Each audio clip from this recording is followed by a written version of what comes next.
Welcome to 99th Monkey Liberty News for Monday, July 28, 2014.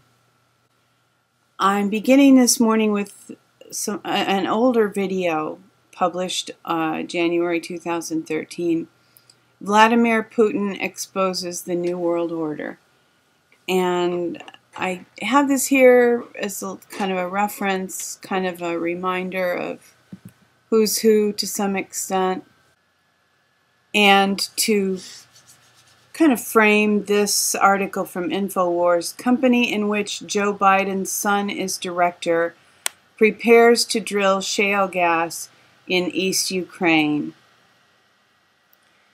Ukraine, or rather its puppet masters, has decided to let no crisis, staged or otherwise, or rather civil war, go to waste.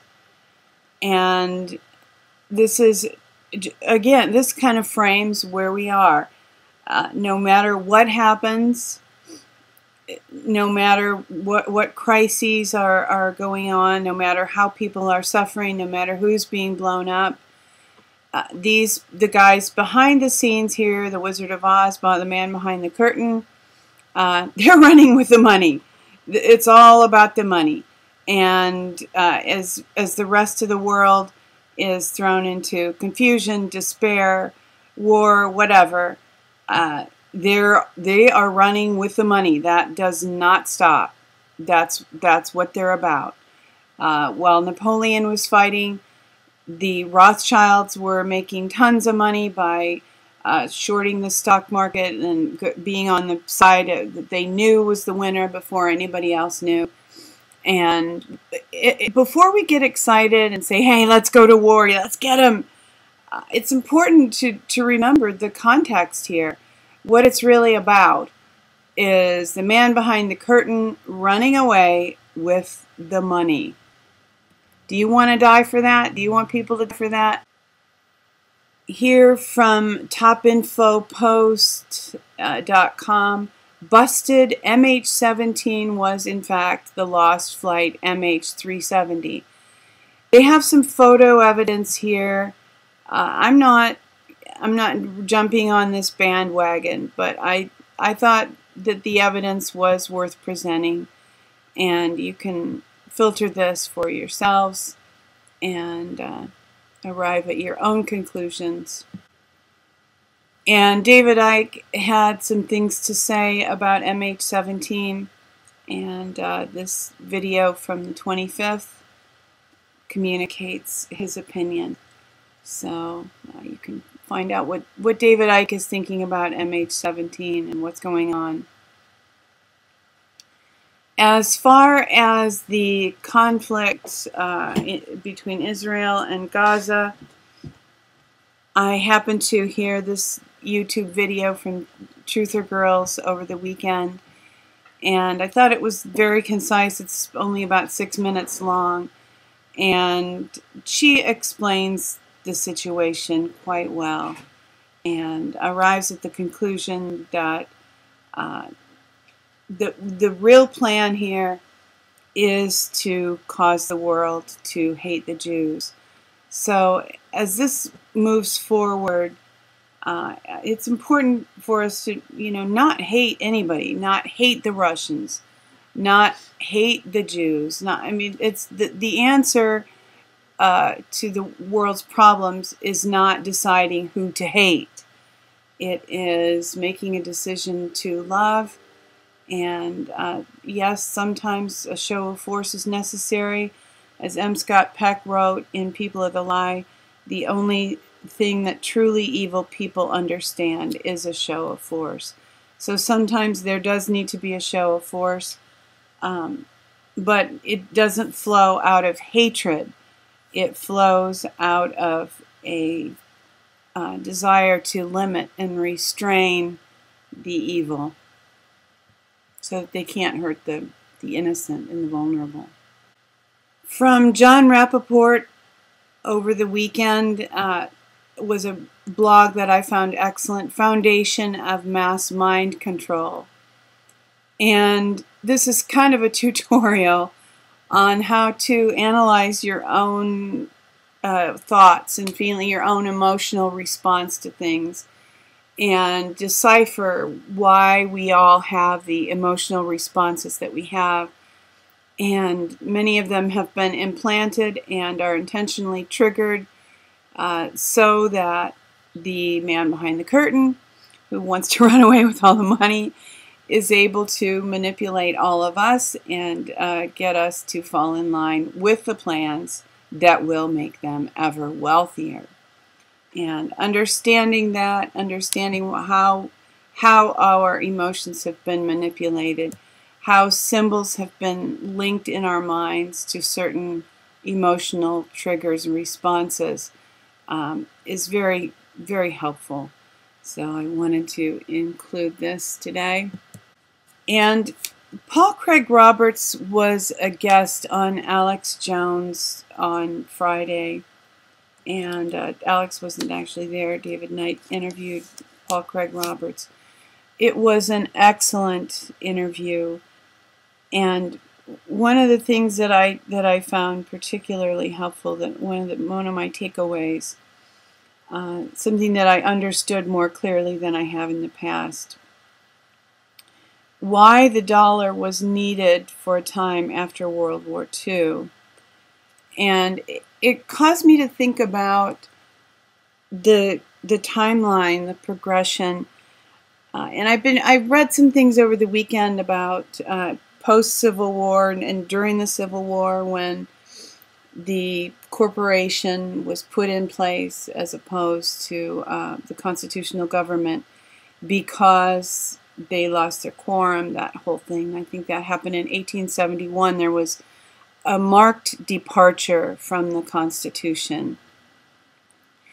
And then, you know, in terms of how long, the amount of time in between, it wasn't all that long between 1871 and 1914. That's like 43 years.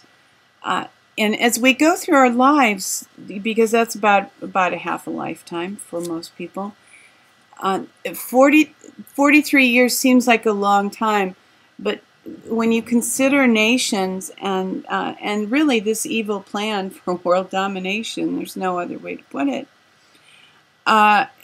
it's really not that long. So you go from 1871 to 1914 and 1913, and that's when the Federal Reserve was put in place. And then just a couple of years, few years after that, is World War I. And so the banks were already established. The banks already had their place from which they could make a lot of money, make and profit on these wars. So there was World War I, and then just a few decades later, after World War I, there was World War II. And then after World War II, as Paul Craig Roberts discussed in this interview, the dollar was needed.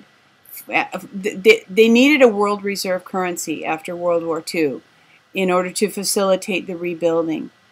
And there was the dollar. And I imagine, I conclude that this was the plan all along, to install the Federal Reserve and then to use this huge country, America, a young country with a lot of resources, a lot of vibrant, active, aggressive people, to build this empire through the Federal Reserve Bank. And we're coming to the end of that cycle. And what will happen from here, my great hope is that BRICS and others who want to throw off the financial tyranny will succeed in doing so. But because America is the seat, or one of the seats, of the financial tyranny, we're going to be kind of in the middle of this struggle. And we've benefited from the Federal Reserve notes being the world reserve currency. And I think, we may go through a time here where we have to pay to the piper to some extent. But it's not as if we in America have only benefited. We've been made into slaves too. We were sovereign people in a sovereign nation before the change was made in 1871. And then the 14th Amendment turned us all into citizens instead of sovereigns. And we've paid in other ways too. I was thinking about when I heard the interview with Paul Craig Roberts, it triggered a lot of thoughts in me.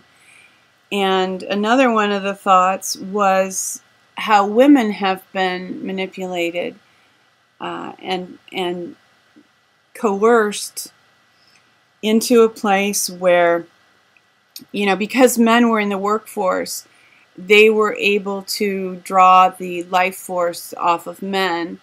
And of course, even that happened, pulling men off of farms, family farms, where their families directly benefited from their labor. First, the men were drawn off in the Industrial Revolution, and then around the time of World War II, women were put in a place where their life force could be drawn off through taxes. And feminism, I forget if one of Alex's guests a week or two ago was talking about feminism and stating that the two, actually may have heard Stefan Molyneux say this just in one of his videos, that the two things that were accomplished through women's lib directly were placing women in a place where their labor could be taxed, and the other one was moving children out of the home away from parents. And I've been reading through To Kill a Mockingbird again. I don't know why, it just kind of appealed to me right at this time. One of the amazing things I notice in that book is how the father, Atticus Finch, educates the children. And school is boring and tedious, but the children are very, very bright because their father has taught them. And it's kind of a joke on the little girl Jem's, or Scout's, first day of school. She gets into trouble in first grade because she knows how to read and write. And her teacher tells her to stop doing that and that she needs to tell her father to stop teaching her to read. And the teacher is a young woman who was educated in college under the Dewey Decimal System. So it's interesting reading that book from that time period. I think it's right around the time of the Depression. That parents were very, very involved in the education of children. And mothers, for the most part, were in the home. And the training and teaching of children has not historically occurred in schools. Historically, it has occurred in homes. And once again, feminism, one of the things that feminism did was to separate children from mothers so that mothers could no longer be actively involved in educating children. I came across this chart, and when I expanded it, it's blurry, and I'm kind of disappointed in it. I wish it was easier to see all of these brands. But you've probably seen this chart before. It's been out there for a while. I just came across it and wanted to put this out as a reminder. Natural cures, not medicine. These 10 companies control enormous numbers of consumer brands. And just as a reminder, these are huge conglomerates and not caring nurturers. So if you can manage to figure out what some of these brands are when you, and remember this when you go shopping. And really just about the only safe thing to do is buy local, buy fresh produce.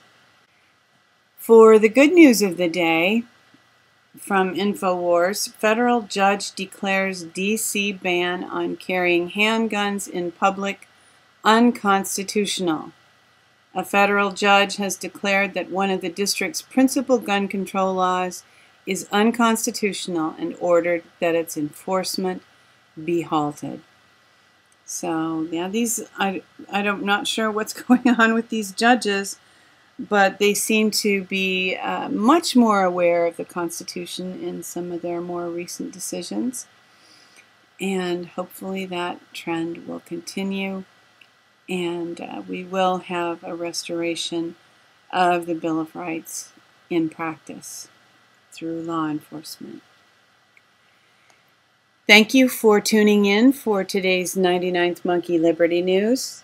Weeping may endure for a night, but joy comes in the morning. Hoping that you will love one another, take care, and enforce the Bill of Rights.